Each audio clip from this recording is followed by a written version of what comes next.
नमस्कार दोस्तों, स्वागत है आपका एक नए वीडियो में। पवन सिंह और ज्योति के तलाक पर नेपाल के प्रधानमंत्री का बड़ा बयान। जी हां दोस्तों, एक बड़ी खबर सामने आ गई है। नेपाल के प्रधानमंत्री भी अब दोस्तों पवन सिंह और ज्योति सिंह के तलाक पर एक बड़ा बयान देते हुए नजर आ रहे हैं। दोस्तों क्या कुछ कहा है नेपाल के प्रधानमंत्री ने, लाइव हम आपको तस्वीर भी दिखाने वाले हैं। जैसे कि आपको पता होगा दोस्तों, भोजपुरी इंडस्ट्री के चाहने वाले दोस्तों नेपाल के अंदर भी मौजूद हैं। वहीं दोस्तों नेपाल के प्रधानमंत्री भी अब पवन सिंह और ज्योति सिंह के तलाक पर अपनी बात कहते हुए नजर आ रहे हैं। दोस्तों वीडियो में आगे बढ़ने से पहले आपसे एक छोटी सी रिक्वेस्ट है कि आप इस वीडियो को लाइक ज़रूर करिएगा और रेड कलर के बटन को दबाकर चैनल को सब्सक्राइब करिए। चलिए दोस्तों बढ़ते हैं खबर की ओर। दोस्तों भोजपुरी इंडस्ट्री नेपाल के अंदर इतनी ज़्यादा फेमस है कि दोस्तों नेपाल के बड़े बड़े स्टारों के कई सारे शो होते रहते हैं नेपाल के अंदर।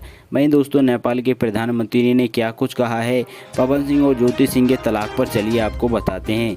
दोस्तों नेपाल के प्रधानमंत्री ने एक शो के दौरान ये कहा, पवन और ज्योति एक बहुत ही अच्छी जोड़ी है और भोजपुरी के जितने भी इंडस्ट्री में हीरोज़ हैं वो हमारे नेपाल की शान हैं और हमारी प्यारी जनता उन्हें बहुत ज़्यादा पसंद करती है। पवन ज्योति एक साथ रहें तो बेहतर है, उन दोनों के बीच में जो भी है वो आपस में बात करके निपटा लें, लेकिन मैं यही चाहता हूं कि दोनों एक ही साथ रहें और उनकी शादी ना टूटे। दोस्तों यही एक बहुत बड़ा बयान दे दिया है नेपाल के प्रधानमंत्री ने।